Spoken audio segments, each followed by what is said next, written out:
बिस्मिल्लाहिर्रहमानिर्रहीम। अस्सलाम वालेकुम डियर स्टूडेंट, क्या हाल है? आप कैसे हैं? ठीक हैं जी। आज का हमारा जो question number 5.4, discuss different components of computer network. ठीक है जी। क्वेश्चन नंबर 4.4 पे हमने बात करनी है, discuss different components of a computer network. जी, इसका आंसर पेज नंबर है 3+4। 3 और 4 पे इसका आंसर है। मुख्तलिफ जो कंपोनेंट्स हैं कंप्यूटर नेटवर्क के, हमने उसके ऊपर बात करनी है जी। 3 पेज पे आते हैं हम। डियर स्टूडेंट, ये देखें जी, 3 पेज पे कंपोनेंट्स ऑफ कंप्यूटर नेटवर्क। हमने कंपोनेंट्स ऑफ कंप्यूटर नेटवर्क के ऊपर बात करनी है। कंपोनेंट्स ऑफ कंप्यूटर नेटवर्क्स हमारे पास क्या है, हमने इस पे बात करनी है जी। 4 कंपोनेंट्स हैं। अ computer network consist of the following 4 basic components. सबसे पहले सेंडिंग डिवाइस, उसके बाद रिसीविंग डिवाइस, उसके बाद कम्युनिकेशन डिवाइस, उसके बाद ट्रांसमिशन मीडिया। ओके, ये 4 कंपोनेंट्स हमारे पास बेसिक हैं, इसके ऊपर हमने बात करनी है। ये कंप्यूटर नेटवर्क के कंपोनेंट्स हैं जी। तो डियर स्टूडेंट, हमने कंप्यूटर नेटवर्क के बारे में पढ़ा था। कंप्यूटर नेटवर्क इंटर कनेक्शन 2 और मोर कंप्यूटर्स। ठीक है, 2 या 2 से ज़्यादा कंप्यूटर को आपस में इंटर कनेक्ट किया जाता है तो ये कंप्यूटर नेटवर्क कहलाता है। अब मैं यहाँ पे ये बताता चलूँ कि कंप्यूटर नेटवर्क्स को हमने पढ़ लिया। 2 या 2 से ज़्यादा कंप्यूटर सिस्टम को आपस में इंटर कनेक्ट करना कंप्यूटर नेटवर्क है। कंप्यूटर नेटवर्क का पर्पज़ क्या था? Sharing of information, program, hardware वगैरह, हम फाइल्स वगैरह शेयर कर सकते हैं। ठीक है, नेटवर्क बना के हम उसके थ्रू प्रोग्राम इंफॉर्मेशन शेयर करते हैं। लेकिन कंप्यूटर नेटवर्क में कौन सी ऐसे पार्ट्स हैं, बेसिक कंपोनेंट्स क्या हैं जिनकी मदद से हम अपने कंप्यूटर नेटवर्क को यूज़ करते हैं? हमने कंप्यूटर नेटवर्क के बारे में पढ़ा था। अब वो बेसिक पार्ट्स आज हमने पढ़ने, कंपोनेंट्स ऑफ कंप्यूटर नेटवर्क जिसको कहते हैं। इसके 4 बेसिक पार्ट हैं जिनकी मदद से, जिनकी वजह से हम कंप्यूटर नेटवर्क बना पाते हैं, उसको यूज़ करते हैं। डियर स्टूडेंट, कॉमन सेंस की बात है। तो ये अगर कंपोनेंट्स ऑफ कंप्यूटर नेटवर्क हमारे पास नहीं होते तो हम कंप्यूटर नेटवर्क कभी नहीं बना सकते। अब सबसे पहले सेंडिंग डिवाइस है, मैंने इसके ऊपर बात करनी है, फिर डायग्राम पे आऊँगा। अभी सेंडिंग डिवाइस पे हमने बात करनी है। सेंडिंग डिवाइस क्या है? Sending device device which is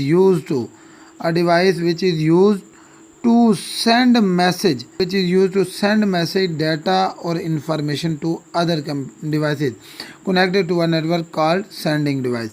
अब ये ऐसी डिवाइस है जिसको यूज़ किया जाता है मैसेज, डाटा सेंड करने के लिए, उससे सेंडिंग डिवाइस कहते हैं। Information device connected to network is called sending device. यानी कि कंप्यूटर नेटवर्क के ऊपर जो device message, data, information send के तौर पे काम आती है वो सेंडिंग डिवाइस कहलाती है। आप वो कंप्यूटर नेटवर्क के आपने जो भी कनेक्ट किया होता है in a computer network, sending device usually computer network में हमेशा या ज़्यादातर जो है ना, ये कंप्यूटर जो है ना, ये सेंडिंग डिवाइस के तौर पे काम आता है। कंप्यूटर हमेशा सेंडिंग, ज़ाहिर बात है, 2 कंप्यूटर या 2 से ज़्यादा कंप्यूटर को जब इंटर कनेक्ट करेंगे तो यहाँ से कंप्यूटर से हम डाटा सेंड कर रहे होंगे, फाइल सेंड कर रहे होंगे, इंफॉर्मेशन शेयर करेंगे, तो कंप्यूटर हमारे लिए क्या हुआ? Sending device. अब दूसरा कंपोनेंट है रिसीविंग डिवाइस। हमने उसके ऊपर बात करनी है, रिसीविंग जी। दूसरा हमारे जो कंपोनेंट्स है वो receiving device. In a computer network a receiving device receive message information from a sending device। Simple है। Receiving device computer network system में रिसीविंग डिवाइस का काम मैसेज को रिसीव करना, डाटा या इंफॉर्मेशन फ्रॉम अ सेंडिंग। जो sending device ने message, information, data send किया उसको रिसीविंग डिवाइस का काम क्या? Receive message, receive information. The receiving device could be a computer. Receiving device में ये कंप्यूटर भी हो सकता है या प्रिंटर भी या स्टोरेज मीडिया भी हो सकता है। रिसीविंग डिवाइस में कुड बी अ कंप्यूटर, ठीक है, प्रिंटर और स्टोरेज डिवाइस। अब डियर स्टूडेंट, प्रिंटर और स्टोरेज डिवाइस किस तरह रिसीविंग डिवाइस है। प्रिंटर जारी बात है, हम जब कंप्यूटर से हम कमांड देंगे तो प्रिंटर के पास वो कमांड जाएगी प्रिंट निकालने के लिए। जैसे वो उसके पास जाएगा, वो आपका रिसीविंग डिवाइस उस कमांड को रिसीव करेगा और हमें प्रिंट प्रोवाइड करेगा, तो ये रिसीविंग डिवाइस हुआ। स्टोरेज डिवाइस भी इसी तरह, हम कोई भी डाटा कॉपी करके उसमें पेस्ट करते हैं तो उसके पास जाता है, तो वो स्टोरेज डिवाइस उसको सेव करती है। ठीक है, इंफॉर्मेशन वगैरह हम जब किसी भी हार्ड ड्राइव में, हार्ड डिस्क में हम सेव करते हैं तो हमारे पास ये रिसीविंग डिवाइस के तौर पे काम आती है। ठीक है, उसके बाद थर्ड हमारे पास जो कंपोनेंट्स है वो कम्युनिकेशन डिवाइस और ट्रांसमिशन मीडिया। आप कम्युनिकेशन डिवाइस के बारे में हमने बात करनी है। कम्युनिकेशन डिवाइस तो पहले भी हम कम्युनिकेशन डिवाइस के ऊपर बात कर चुके हैं, इसको जो है ना एक्सप्लेन के साथ हमने पढ़ा है कि कम्युनिकेशन डिवाइस ऐसी डिवाइस होती है जो दो कंप्यूटर सिस्टम के दरमियान कम्युनिकेट करवाती है। It is use to connect internet भी कनेक्ट करवाती है, सेंडिंग और रिसीविंग के तौर पे भी काम करती है, और ये डिजिटल सिग्नल को एनालॉग सिग्नल में कन्वर्ट करती है, फिर एनालॉग सिग्नल को डिजिटल में भी कन्वर्ट करती है। वो क्या होती है, वो क्या थी, ये सारा काम कौन कर रही थी, ये हमारे पास कम्युनिकेशन डिवाइस थी। वो कम्युनिकेशन डिवाइस कौन सी थी, मोडेम थी। Dear student, communication device are used for communication between the computer and other devices. Computer और अदर डिवाइस, कंप्यूटर या उसके साथ जितनी भी डिवाइसेस दूसरी डिवाइसेस कनेक्ट हैं उसके दरमियान जो कम्युनिकेट करवाते हैं, यूज़ फॉर कम्युनिकेशन, कम्युनिकेट करवाती है, तो वो हमारे कम्युनिकेशन डिवाइस कहलाती है। Modem is a popular communication device. हमारे पास मोडेम जो है ज़्यादातर यूज़फुल कम्युनिकेशन डिवाइस के तौर पे काम करती है, which is use for internet communication के लिए यूज़ की जाती है। ठीक है जी। उसके बाद ट्रांसमिशन मीडिया के ऊपर हम बात करते हैं। ये लास्ट हमारा कंपोनेंट्स हैं, इसके बगैर भी हम कंप्यूटर नेटवर्क सिस्टम को नहीं बना सकते, नहीं हम अपने कंप्यूटर सिस्टम को रन कर सकते हैं। ठीक है जी। ट्रांसमिशन मीडिया, डियर स्टूडेंट, हमने बात की थी ट्रांसमिशन मीडिया हमारे पास दो टाइप्स की होती है, two types, guided media, unguided media. Guided media की अब आगे थ्री टाइप्स हैं, फिजिकल, उसे ट्रांसमिशन मीडिया भी कहते हैं। तो गाइडेड और अनगाइडेड क्या था, गाइडेड मीडिया वो था जो केबल और वायर के थ्रू यूज हो, वो guided media. Unguided media cable और वायर के बगैर, वायरलेस के थ्रू जो यूज हो, वायरलेस हो, वो अनगाइडेड मीडिया कहते हैं। Transmission media is the channel और पाथ। ट्रांसमिशन मीडिया आपका चैनल और पाथ होता है, यानी कि कोई चैनल होता है या एक आपका पाथ, रास्ता, और information is transferred from one place to another in a computer network. Computer network के ऊपर हम जो ऐसा जिसकी मदद से हम कंप्यूटर सिस्टम में डाटा इन्फॉर्मेशन ट्रांसफ़र करते हैं एक जगह से दूसरी जगह।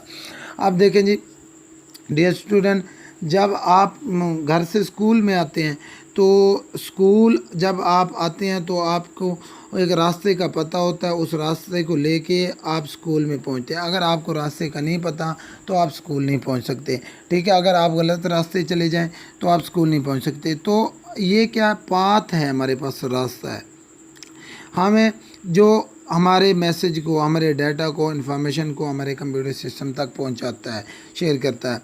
नेटवर्क आर कनेक्टेड, जी नेटवर्क को हम कनेक्ट कर सकते हैं बाय वायर के थ्रू और वायरलेस ट्रांसमिशन मीडियम के थ्रू भी, दोनों के थ्रू हम बना सकते हैं। इसकी हमने टाइप्स भी पढ़ी हैं डियर स्टूडेंट, आपको बेहतर पता होगा इस टाइप्स के अंदर मैंने क्या क्या बताया, कौन सी टाइप्स जो हमारे पास वायर वाली है, कौन सी कंप्यूटर नेटवर्क की वायरलेस वाली है, और किसकी रेंज कितनी है, उसके ऊपर भी मैंने काफ़ी डिटेल से बात की है। डियर स्टूडेंट, उम्मीद है कि ये लेक्चर आपको समझ आ गया होगा, कोई कन्फ्यूज़न नहीं होगी। इंशाल्लाह ये भी आपको लेक्चर पसंद आया होगा। अच्छा, इसकी हम डायग्राम को देख लेते हैं कि डायग्राम के अंदर जो है ना ये क्या इन्फॉर्मेशन दी गई है। क्या डायग्राम को ये देखें डियर स्टूडेंट, हमारे पास दो कंप्यूटर सिस्टम है, एक कंप्यूटर ये है हमारे पास, एक कंप्यूटर ये है। अब ये सेंडिंग डिवाइस लिखा हुआ है, ये हमारे पास कौन सा कंप्यूटर है, ये सेंडिंग डिवाइस है, सेंडिंग डिवाइस के तौर पे काम कर रहा है हमारे पास। ये देखें जी हमारे पास मोडेम है, ये इधर भी हमारे पास दो कंप्यूटर सिस्टम के दरमियान कम्युनिकेट करवा रही है, दरमियान में ये कम्युनिकेशन डिवाइस भी लिखा हुआ है। सेकंड पार्ट, थर्ड पार्ट हमारे पास ये थर्ड कंपोनेंट्स है। उसके बाद ये भी कंप्यूटर रिसीविंग डिवाइस के तौर पे काम कर रहा है। जो मैसेज डाटा इंफॉर्मेशन यहाँ से आता है तो इस कंप्यूटर सिस्टम रिसीव करता है। अब ट्रांसमिशन मीडिया, ये आपका चैनल और पाथ है जो कंप्यूटर सिस्टम में नेटवर्क के अंदर हमारे डाटा और इन्फॉर्मेशन को एक जगह से दूसरी जगह पहुंचाते हैं। आप देख सकते हैं ये सेंडिंग डिवाइस है, यहाँ से हमने मैसेज सेंड करना है तो कम्युनिकेशन डिवाइस के पास है कि कम्युनिकेशन डिवाइस ने उसको, आपको पता है कि इसका क्या प्रोसेस होता है, digital to analog signal convert करती है, फिर एनालॉग से डिजिटल में कन्वर्ट करके आपके फाइनली रिसीविंग डिवाइस कंप्यूटर के पास पहुँचा देती है। डियर स्टूडेंट, आज का जो हमारा टॉपिक था components of computer network 5.4 question. ठीक है जी, उम्मीद है डियर स्टूडेंट आपने इस लेक्चर को अच्छे तरीके से देखा होगा, तो उम्मीद है आपको पसंद भी आया होगा। इंशाल्लाह नेक्स्ट लेक्चर के लिए मुझे इजाज़त दीजिए। अल्लाह हाफिज़।